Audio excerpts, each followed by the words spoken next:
Le 26 mai 2020, Robert Burin, collectionneur de petits santons provençaux de moins de 3 cm, regarde amoureusement les différents poissons de sa poissonnerie située au 52 rue des Abbesses dans le 18e arrondissement de Paris, lorsque, tout à coup, saute une bourriche d'huître un poisson qui tombe sur la mosaïque art déco de la poissonnerie L'Écaille.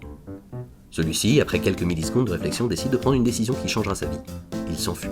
Défiant les conventions sociales et les lois de la gravité, il glisse, ondule, méduse les passants et s'élance. Pensif et calme. Passant devant le théâtre le plus petit de Paris sous une boîte aux lettres usée par le temps, se demandant s'il y a davantage à attendre de la vie qu'un jus de citron et une juste cuisson.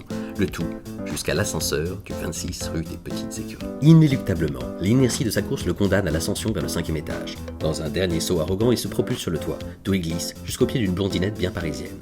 Suave mais authentique et surtout très déterminée, Margot Audoux profite à ce moment d'un soleil de plomb pour pouvoir faire son bronzage et réfléchir à des projets un peu fous quand son regard croise celui de notre poisson. Puis regarde son sac. Le poisson, son sac. Et c'est à ce moment précis qu'une spirale ingénieuse se met en route dans son esprit pour laisser place à la naissance d'Écaille. Au même moment, Diane Mathilumène, terrassée par le récent décès de son chien Mouchou, tente par tous les moyens de pallier son absence et use de sa créativité pour lui redonner vie avec du papier mâché. C'est alors que notre poisson reprend vie et décide de se jeter dans le vide sous les yeux ébahis de Margot qui tente tant bien que mal de le rattraper en s'infiltrant dans un atelier et se retrouve nez à nez avec Diane.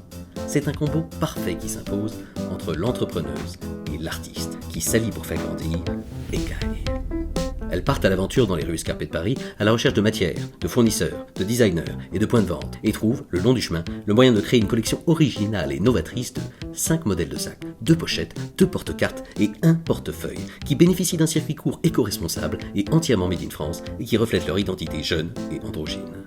Presque un an plus tard, le 3 mai 2021, l'alchimie a pris et Écaille est presque prête à plonger dans le grand bain. Il ne reste plus qu'à saisir à votre tour cette opportunité en participant au projet. Rendez-vous le 11 juin sur KissKissBankBank.